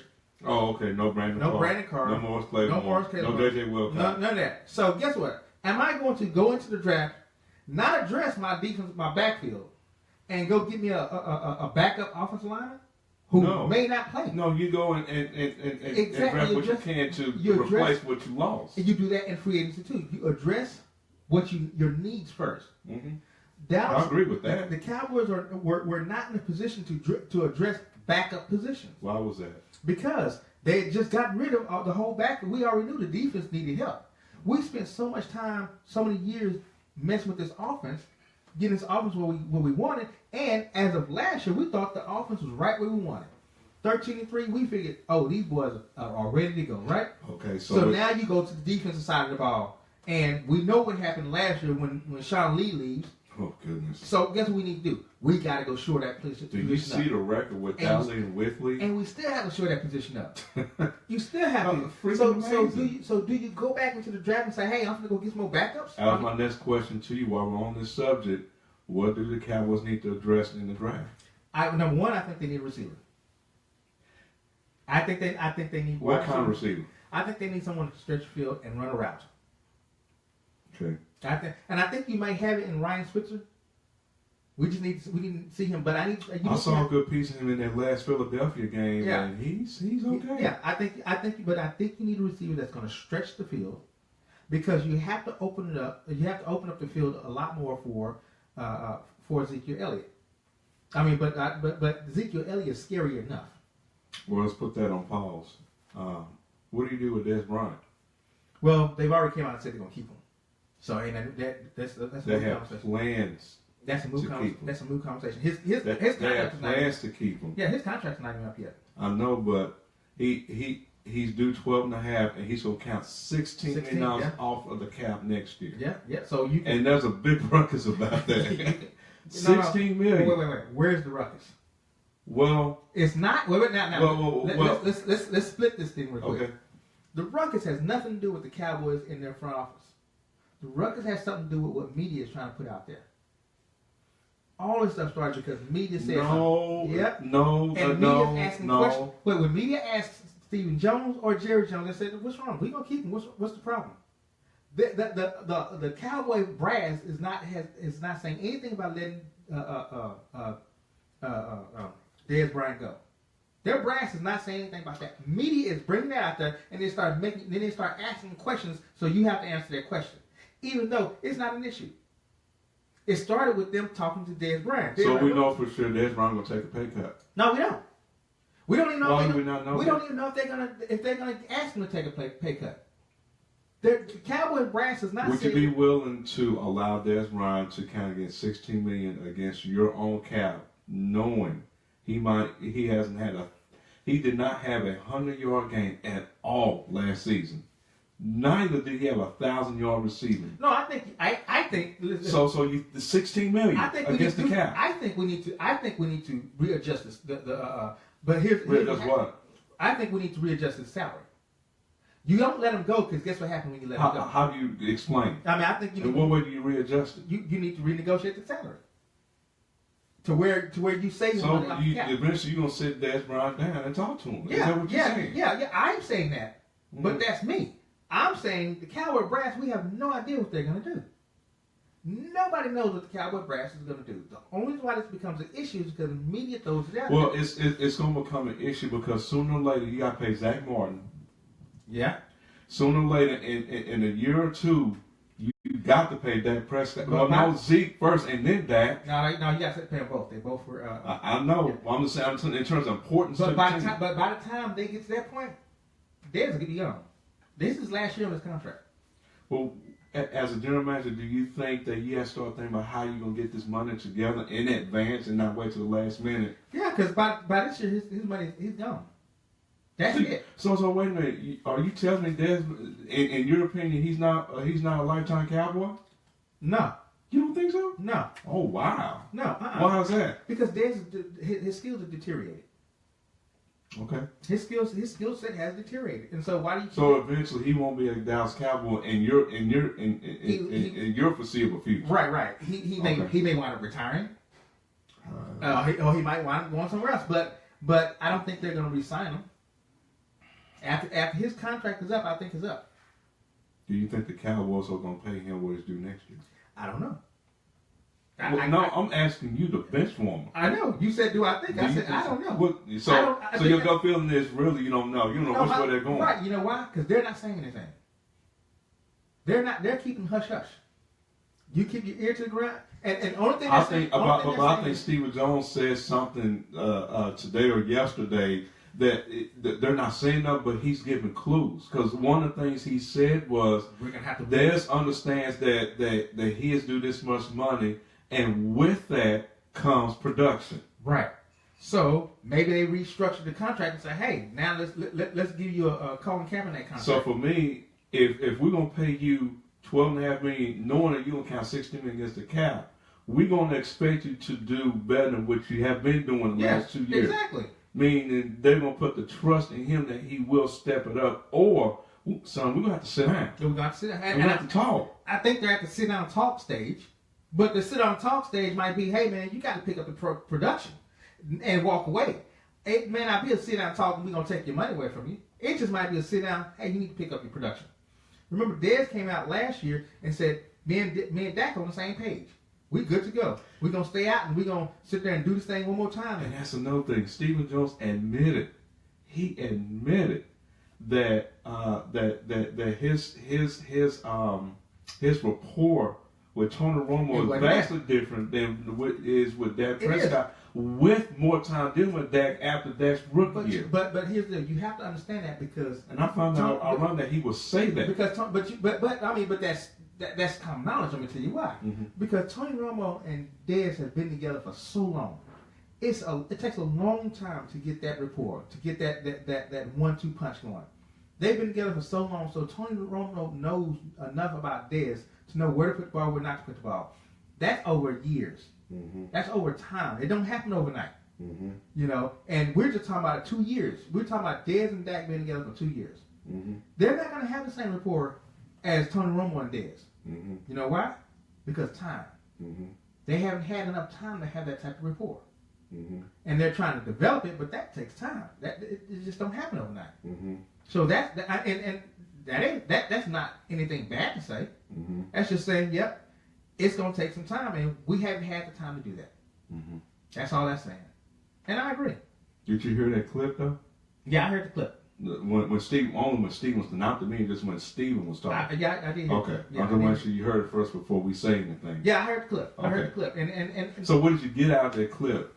While we're on this subject, hear him saying what he said. What the language that you heard from him without him saying it? What do you think he's trying to say? I think what he's trying to say is we're gonna sit down and talk to Dez and get more, try to get more production out of him. Okay. But he's not saying we're gonna restructure his contract. Mm-hmm. We're not saying that we're going to do anything drastic. We're both saying, and Jerry Jones actually said too, Dez is going to be here. You know, so they're both saying that. So what I got at it is we're going to sit down and talk, and we're going to get this thing together. And I'm pretty sure they talked to Dez before they got on the air and said it. You know, Dad said 2 weeks ago They said, hell no, I'm No, not taking a pay cut. I'm Dez Bryant. Dez said that when he just finished playing football, Mm-hmm. the game is over with. You got people in your face ask you a bunch of questions that has nothing to do with football, and you're like, what? And because remember he first said no, and then he had to think about it. Wait a minute, no. They bum rushed him. Mm-hmm. So now you sit them back and you give them a little bit more time to think about it. So okay, Dez, now let's talk. That's media though. Mm-hmm. And then media takes that little clip and goes that Dez ain't taking a pay cut. And so now when they he go. does, the media comes back to him saying, I thought you okay, were gonna take a pay cut. then they're gonna try to put him in the corner. Now, and so that's when he had stopped and said, wait a minute now, hold on. We're not talking about that right now. Let's I just got finished playing football. Let's go and do a different subject. Mm-hmm. You know, and I think that's one of the issues that we don't bring up when we talk about the Cowboys. Mm-hmm. They had so many off-field distractions this year. Mm-hmm. True. I mean, so many off-field distractions. Mm-hmm. I mean, with the Ezekiel Elliott suspension, Mm-hmm. David Irving getting suspended. Mm-hmm. You know, That was a disappointment. yeah, Jerry Jones, you know, coming out and saying the stuff he said. Mm-hmm. You know, and then David Irving on concussion protocol. Mm-hmm. I mean, they had so many distractions that had nothing to do with football that we don't put that on the table. We only say, look at all the players look at all the players that Philadelphia lost, and they're still in the NFL in the Super Bowl. I mean, But we're not talking. But how many what type of off-field distractions did Philadelphia have? We didn't hear any. not that we're aware of. Not that we're aware of. And whether you agree with it, listening to Troy Aikman say this, you know, he would say stuff like, you know, those off-field distractions do take a toll on you. I can see that. It takes a toll on the team. And so you're not going to necessarily play as well as you would with these distractions in there. And we had a bunch of them. Mm-hmm. You know, you had a bunch of off-field distractions. The national anthem thing. Yeah, the whole first we all kneel, now we don't kneel. If y'all kneel, we're going to somebody, you know, all that right there. Zeke Elliott. Yeah, the Zeke Elliott. suspensions with Randall Gregory and David Irving. David Irvin. Yeah, and then DeMarcus Lawrence, wasn't he suspended at the beginning of the year? Yes. Was he? Yeah, I think so. Yep, he was suspended at the beginning, and he just came on like a game. I was going to say, and he turned out to be defensive player of the year. Yeah. So I mean, No, he wasn't defensive player of the year. he was, but he turned No, out he's in the Pro Bowl. No, I think. I don't know who it was, but He's in the Pro Bowl, but no, I'm saying he was suspended, and so you had so many off-field distractions, and everybody said, "Well, we blame Jerry." No, you can't blame Jerry for a girl accusing Ezekiel Elliott for something he didn't do. yeah, we know the story behind that. How you blame Jerry for that? You can't. I blame Jerry. You can't blame Jerry for David Irvin doing some stupid crap that he did. Now you blame Jerry for the But you know what he they did. told me when they said they blame Jerry, right? Huh? You know what they talking about though, right? Bringing controversial people in here. That's how they're looking at it. Okay. He has a history of bringing in athletes that can be considered controversial. Charles Haley. I like Charles Haley. Charles Haley got to the Super Bowl, so y'all can say and about when that. he came to Dallas, he was controversial because of his attitude and his pounding in the locker room. He'll get mad when stuff don't go his way. He'll punch a hole through the wall. Yeah, but then we got 3 Super Bowls. Greg Hardy, Very hard, yeah. Terrell Owens, Yeah. Deion Sanders. Yeah. I mean, you. So that's what they was talking list about. goes Oh, on it's and Jerry on. Jones' fault. They talking about bringing controversial I people understand. onto the team. The list goes on and on. Yeah, there's a long list. I mean, but I have to say this right here. Football is a crazy sport in the first place. Mm-hmm. You got to be halfway out of your mind to play football. Mm-hmm. You know, you got to be in that mode. I was talking to, I think, who was I talking? Dante said this. He said, would I want to go back out there now, since I haven't been out there in so long? I remember that He conversation. said, no, because my mind is not where it used to be. Mm-hmm. My mind is not that psycho, that crazy mindset like it used to be. So I probably wouldn't be. You got to be in that mindset. It's got to be crazy. You know, I had a good friend of mine named Thomas Houston, real good friend of mine. Played with the played for Prairie View. Mm-hmm. Prairie View and played for Carter too. He would tell me, he said, man, every time I put on that hat, I always went into a whole new different mode. Mm-hmm. He said I couldn't stay because Tom, he was a big guy and he was a gentle guy, very nice. Mm-hmm. I mean, real cool and everything. Give you a shirt off your back, real cool. But he said every time I put on that helmet, my mind went to a whole new different place. Mm-hmm. And he played defensive line. Mm-hmm. So he said, because I can't stay in the same place I am to be able to play football. Mm-hmm. You know, so yeah, you bring those players that got to go. Remember Alonzo Spellman? Yes. You know, He played for the Bears. played for the Bears. He played here too. Mm-hmm. Yeah, he played here, and he wound up locking his girlfriend in in the hotel room. He just had to bring it up. He always brings something up. I mean, but mine's got to go somewhere, you know. And not to say that Jerry should not bring these players in here, you know. I mean, but Jerry's trying to do, what is Jerry trying to do? He's trying to win Super Bowl. Mm-hmm. And he shot himself in the foot when he did not go after Randy Moss. Yeah. And he's still gun shy on that. So his mind says, man, if they can come in here, Calvin Hill, work with him. Mm-hmm. You know, that's when he had Robert Newhouse. Y'all work with him to shut him up and get him quiet so they can get on the field to play football.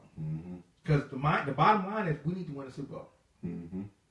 And we cannot win the Super Bowl with a bunch of nice guys that don't want to go after it. You know, I agree. Jalen Ramsey, I still say, and I've asked this question once before. I think I've asked you this question, and I'm kind of switching a little bit.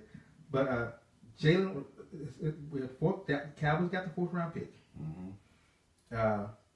Jalen Ramsey is still on the board, and Ezekiel Elliott is still on the board. Mm-hmm.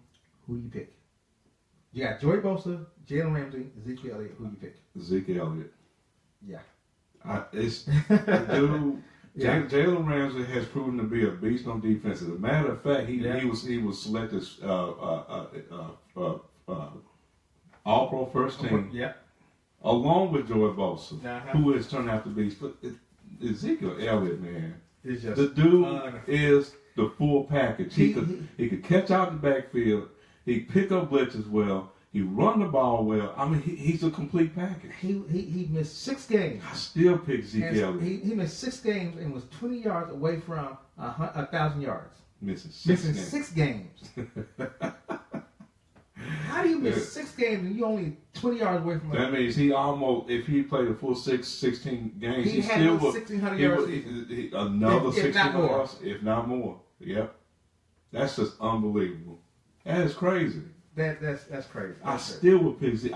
Someone asked me that question the other day. If you had to revisit this and all of, would you still have drafted Ezekiel? I said, yeah.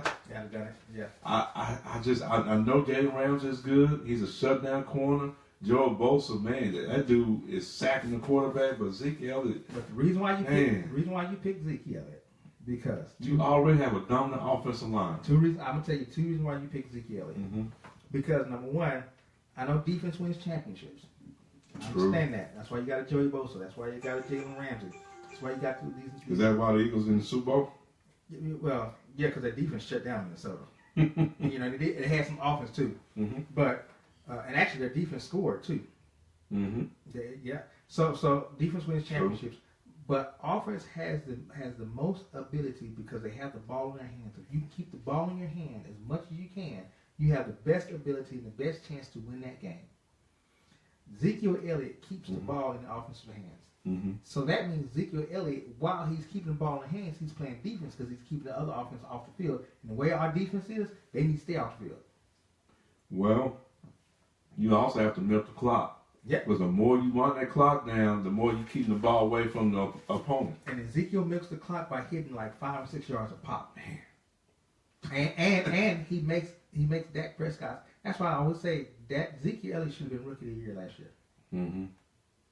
It should have been Dak Prescott. It should have been Ezekiel Elliott. You know, you say that, and the first thing that comes to my mind is what happened in that Denver Broncos game, where he had like He's like 6 carries for at first 6, 7 carries for nothing. Yeah, I think they was all kiltered. I'm like, what is going on? When you start talking about Zeke in that way, I'm like, how did the Broncos stop him like that? I think the Broncos stopped the Cowboys, and the Cowboys stopped doing what they do best. Okay. I think it was more the Broncos stopped the Cowboys because they were off kilter in that game right there. And I also think that with the Cowboys drafting Zeke with the number 4 overall pick in the 2016 draft. Now you're getting ready to see teams. You remember how teams would dare go up to pick a running back with the first 10 picks, top 10 pick? Now they finna do it. Leonard Fournette Yeah. came right behind him. Yep. and you finna start having a wave of teams starting to go back to the old school way Go running back. and go running back. Because that's what I think. You get a good ground game. You take all the pressure off your quarterback. With a good ground game, you take all the pressure off the quarterback, and I think that's where it hurt Dak Prescott because of the running game. And not to say that the Cowboys did not have a good running game because Alfred Morris, Kareem Hunt. Alfred Morris did pretty good. You know, but Alfred Morris was not someone that would scare you. No. You know, you were, oh my God, Alfred Morris back there. Well, let's put 6 or 7 in the box. No, So because of that, Dak Prescott couldn't his play action, and Dak Prescott is a great play action passer. With Ezekiel Elliott, you got to look where is he? Where is he? Okay, it's gonna be. Is it gonna be play action or are they gonna give it? Remember what Dante was saying? We're sitting over here about how he would talk to players, and they like what you're looking for. First thing they say was, "We ain't scared of theirs, but we got to find out where Zeke is at." Yeah, we got to find out where he is. When you hear players talk like that, Zeke is a threat. He is a huge threat. We got to figure out where he is because he might eat us up. So you start thinking about Ezekiel Elliott, you start thinking about Leonard Fournette, you now have Kareem Hunt. Yeah. And your boy from New Orleans. Oh, Alvin Kamara. Yeah. Man. Yeah. He's hard to bring down. Whew. And then don't forget Dante Freeman. Deontay Freeman, which if Lamar Miller just get out the way, I think Freeman's just as good as the ones we're mentioning now. Right. Don't forget we're starting to see a wave of franchise changing running backs being drafted. And it started with Zeke Elliott. It's going to come back. You remember that? Yep, it's about to come back. So now we will start seeing teams drafting running backs as high as 10 or even as high as 5 or 4 or 6 or whatever. I can't say number 1 overall yet. It was the last, but at least top 5. Who was the last number 1 running back? Ooh, boy. Be That's a good trivia question. I don't want to answer that question. Adrian Peterson, I believe. AP? And he cashed in. Yeah, he cashed in. You got him. I think LaDainian Tomlinson was. I have to look that up. Yeah, I think it was AP though. I think it was AP. The highest running back draft, the last highest running back drafted was, I think it was AP. You know, but then in the 70s and the 80s, you had a lot of them drafted at number 1. Dorsett went number 2. Ricky Bell went ahead of him. You know, Ricky Bell was played with Tampa Bay. He went number 1. Dorsett went number 2. After the year after that, Earl Campbell went number 1. You know, the Heisman Trophy winners: George Rogers, Charles White. You know, you go O.J. Simpson. You know, these are your number 1. These number 1 drafted players. But who you got though? We'll have to go. Kajana Carter. Ooh, that was 95. Yep, Kajana Carter. That was the last. He was the last one. Yep. Went to Penn State. Yep. Went to Cincinnati, and then tore up his knee, and that was it for him. Oh man, I remember that too. Matter of fact, he went to the Bengals, didn't he? Yeah, he went to Bengals. Matter of fact, we used to say that he was a faster Emmitt Smith. Kajana Carter, God dog. And before him 86, Bo Jackson. Bo Jackson, yep. No. Bo Jackson, yep, he was drafted by Tampa Bay. Did not play for Tampa Bay. Set out, and then the Raiders drafted him like the 8th round or something like that. He set out the whole year so he can be redrafted. The Raiders drafted him in the 8th year. And then after Bo Jackson, there was George Rogers, yep. Number 1981. And then after before him, Earl Campbell, right? No, Billy Sims. Billy Sims in 81. Then 80. In 80, okay. And then Earl Campbell, 78. And then before that, Ricky Bell. Yeah. Yeah. And then before that, you got to go way back. You got to go to O.J. Simpson. 69. Yeah, and then Jim Brown before O.J. way back. No. Floyd Little. Someone named Jim Gravkowski. Oh, ooh. In 66. White boy. I think we're going to go a little too far for you. Yeah. But Kajana Carter was the last running back drafted number 1 overall. That's been 20 it's 95? 23 years. 3 years. This last year the Cowboys won the Super Bowl. 95. Yep. Wow. Yep. Kajana Carter and his career turned out to be nothing. I ain't gonna say a bust. He just got got hurt. He just got hurt. Yeah. He just got hurt, and then once you, I think he tore up his knee. He tore up his knee. Okay, so we're actually almost going to run out of time, but I want to touch on something. Did you see Mavericks last night against Flushing Wizards? Shocking. The way they just manhandled the Manhandled. Wizards last Now, night. that boy, Dennis Smith, He the real deal. you see that 360? Oh man. Ooh, that was pretty. Boy, That was pretty. He's starting to come out and play like he knows. him and Harrison Barnes is the slow starting to show the 1-2 punch. Yeah. Speaking of Harrison Barnes, the paper was released today. You can go to the website. Everybody can go to the website 411sportsnews.com and click on archives to see the new paper. Just kind of give you some highlights of the paper. Did you get a copy? No. Yeah, you should have got a copy in your email. You got it? Oh, that. Yeah, I got that. Yes. Yeah, this right here. Mm-hmm. This Yes. right here. You got that one? No, I don't have that one. You don't have that one? No, I got the other cover with With Muhammad Ali. Yeah, this came out today. No, I didn't get that one Yeah, yet. so we talked about NBA brawls. Mm-hmm. And this is based off the fight when Chris Paul went into the locker room. Oh, okay, yeah. So I went over some of the top NBA brawls. Mm-hmm. Do you remember any of them? Do you remember Ron Artest? Yeah, that's what that just came to my mind. Yeah, Ron Artest. So, Rick Carlisle was coaching. Yeah. The coach on that team. so if you want to look through some of these balls, Alonzo Oh, Mourning and man. Larry Johnson. Yeah, I remember that. Boy, they went to blows. Yeah. Kurt Rambis and Kevin McHale. Oh, yeah. Clothesline. Yeah. You don't remember the Larry Bird and Julius Erving one, do you? No. You weren't born then. I was born in 77. It was book. Okay. Bird. No. Bird and Magic Oh, you came out wasn't. the same year, 79, right? Yeah, but you wasn't. No. I was a baby. No. Irving, this is Dr. J. Bird and Dr. J. No. But you was a baby, though. You No, wasn't. but I was going to say, because Bird was a rookie in 79. Yeah, you was a baby. Yeah, okay. Yeah, okay. I wasn't there yet. So let's see. Charles Barkley and Shaquille O'Neal. Yeah, I remember that one. Yeah, Kevin Johnson and Doc Rivers. I don't remember that one. Let's see something here. LeBron James and Enes Kanter. Yeah, that's recent. That's recent, yeah. Yeah. Kevin Durant and Russell Westbrook. How ironic is that? yeah. That might be a 4-2 and 4-3 for before all that is over with. They got Lakers versus Sun, except Lorenzo Ball. Oh my goodness. So we got that, and then we got 7 questions with David Brown, and Harrison Burns is asking David Brown all the questions. Okay. So Harrison Barnes really wants to be a part of the community. Got my March Madness breakdown. Oh. So you got to pick up that to get the There we bits go. because your March Madness is coming up. We talked about the NFC AFC Championship game. The NBA, the All-Star game. All-Star has been revealed. Mm-hmm. No Mavericks made it. Let's see. Cowboys, I'm doing a report card. Mm-hmm. So my first report card is on Dak Prescott. So you might want to check that out and see kind of where we put Dak Prescott. You know, it's a nice little article, nice little read. Let's see here. Texas Black Sports Hall of Fame. They're inducting 14.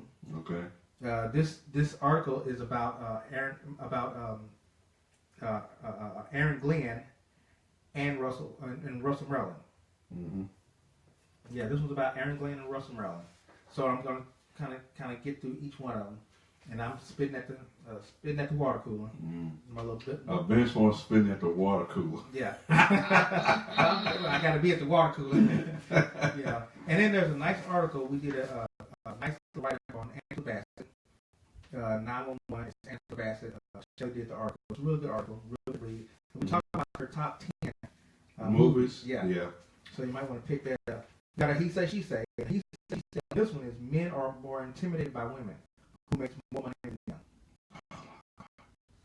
Man, that conversation is my last week. Well, I had to cut it short.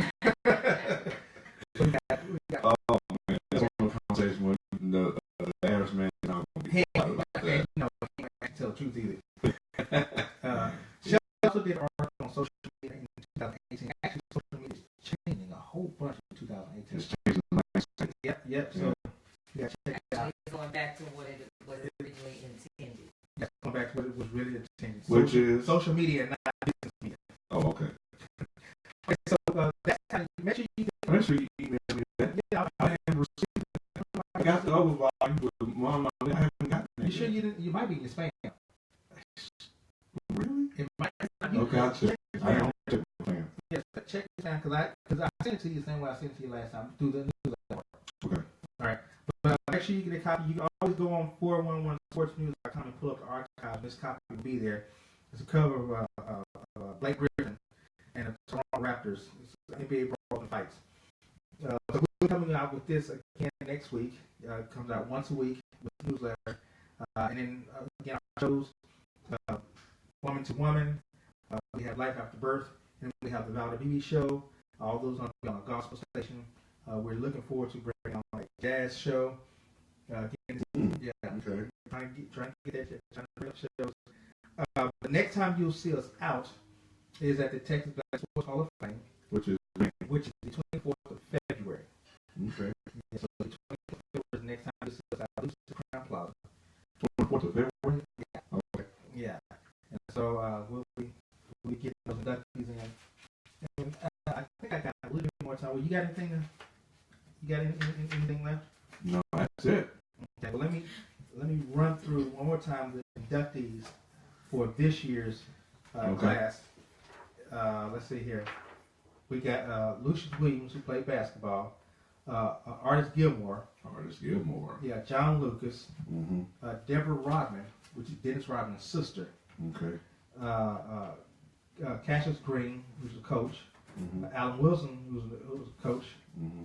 And Leonard Bishop, he was also a coach. Mm-hmm. We got Aaron Glenn, Merton Hanks, Billy White Shoes Johnson, Wow. Russell Merlin, Mm-hmm. Lee Carter, who's a golfer. Mm-hmm. We've got Rita Crockett, who's a volleyball player, and Dorothy Miles, who's a track and field. Cool. So those are your Some 14 good names. inductees. We'll be trying to get. We should be interviewing Russell Merlin in the next coming weeks. Okay. Hopefully we'll have him in the studio and we can interview him. All right. All right. All right. This has been 411 Sports Talk Radio on 411RadioNetwork.com. I am the benchwarmer sitting here with Professor, Yes, sir. and we'll wait till Desiree. She has some car trouble, so she'll come back next week and brag about how good she was on the picks. So she gonna Okay. never let us leave, she gonna never let us live it down. She ain't gonna let that alone. No. No.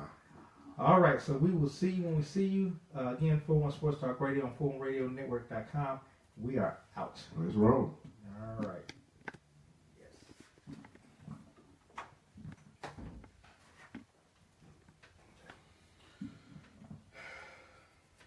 Okay, it's coming up. I didn't stop it right. You should just do the outro. With the Intro. I can't do it.